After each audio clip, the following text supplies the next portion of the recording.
Olá, espero que estejam todos passando muito bem.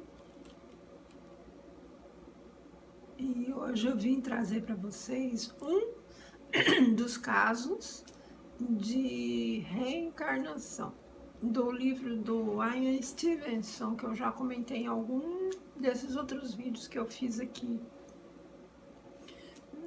tanto no YouTube como no Instagram, né? E eu vou ler então algumas partes, né? Porque quem tiver interessado em saber, realmente vai ter que adquirir o livro. Então eu vou só mencionar mais ou menos como ele trabalhou, para vocês verem que é um trabalho sério. Ele é da Sociedade Americana de Pesquisas Psíquicas, esse livro é do volume 26 de setembro de 1966, em Nova York. Eu imagino que ele ainda esteja vivo.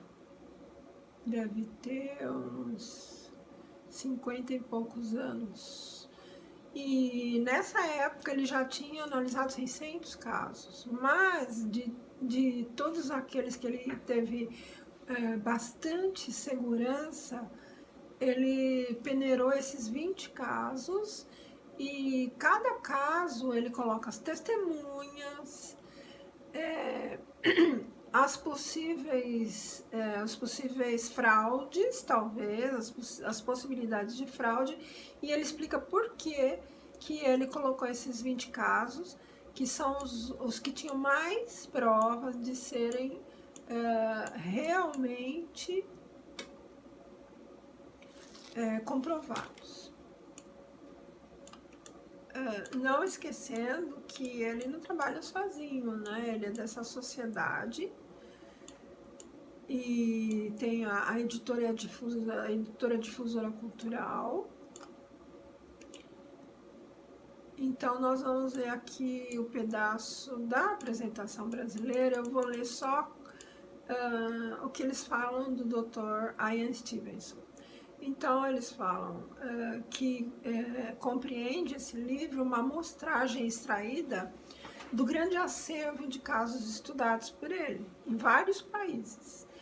Nesse livro tem dois casos do Brasil, que ele veio até aqui e conversou com as pessoas envolvidas. Na verdade, aqui ele tinha 5 casos, mas até essa época ele resolveu colocar só esses dois, que para eles eram para ele era um caso comprovado, né?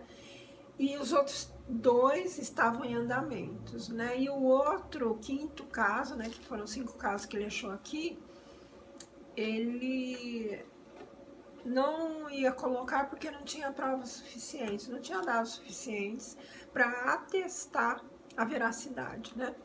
Então, eles falam aqui, a nota brasileira, né?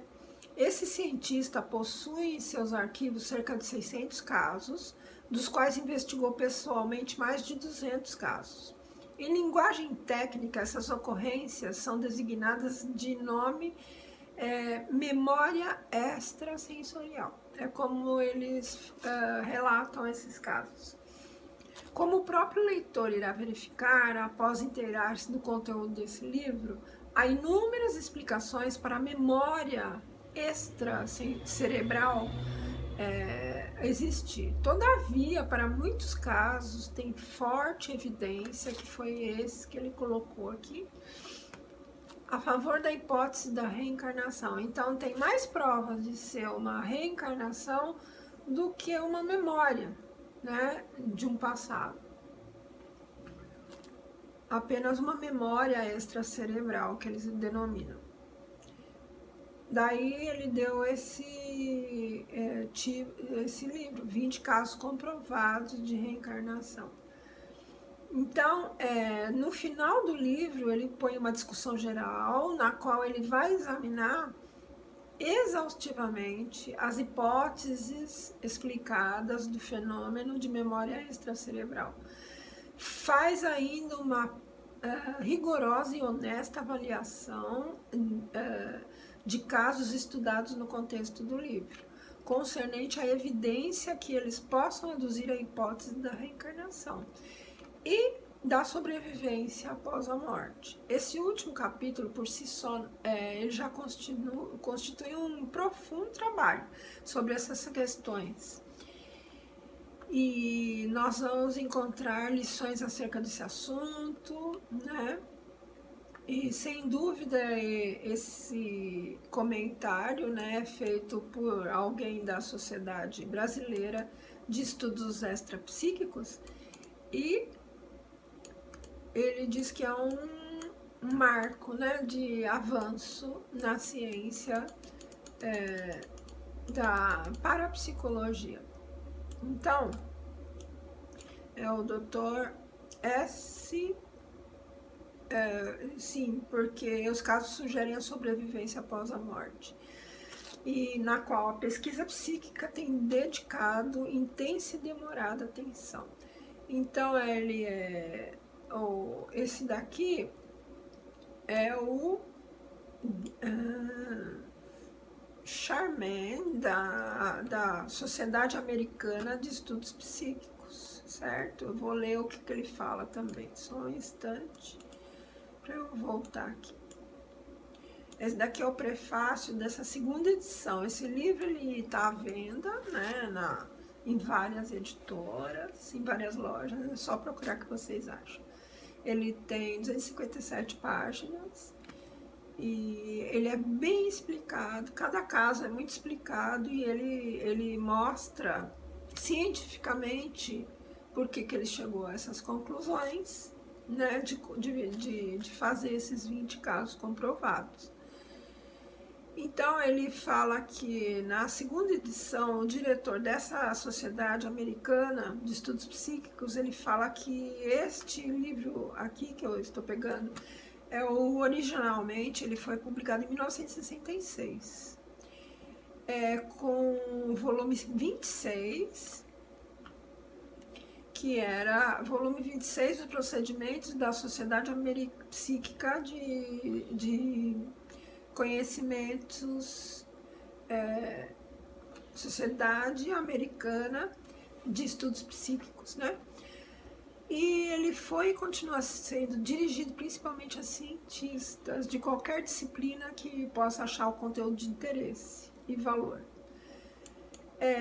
Um grande público manifestou crescente interesse no trabalho e por isso que eles começaram a fazer outras edições. Eu não sei em qual edição já está. Essa daqui que eu peguei é a segunda. Essa nova publicação, ela inclui um material de entrevistas, né? E acompanhado de 18 ou 20 pessoas. Essas entrevistas ocorreram nos intervalos, né?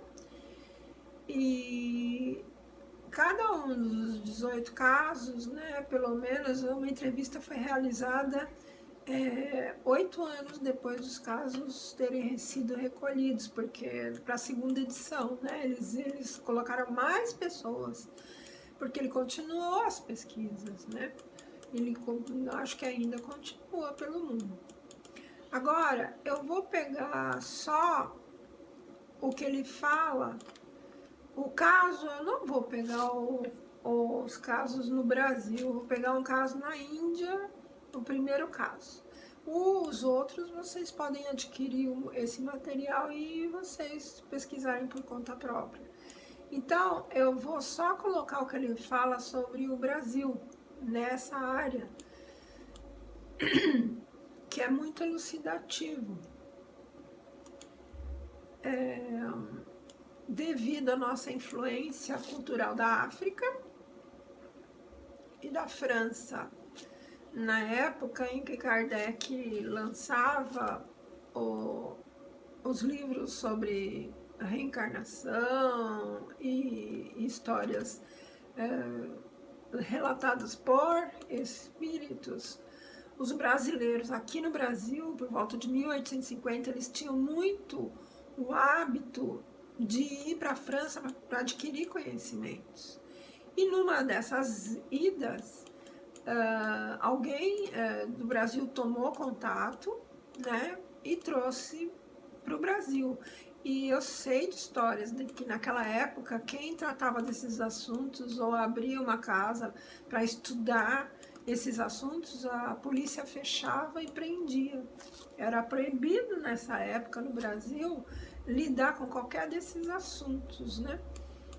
Que na época a parte religiosa ainda era muito tacanha aqui nesse país. Então aqui ele fala o seguinte: a ideia de uma certa porção da personalidade humana sobrevive à morte física, e tem persistido essa ideia mais intensamente no Brasil do que em qualquer outro país do Ocidente. Nada menos que 5% da população, isso em 1966, 5% da população do Brasil era oficialmente espírita. Mas há uma acentuada evidência que outros 25%, ou seja, na época já 30%, se somar, né? E com esses outros 25% da população espírita, embora eles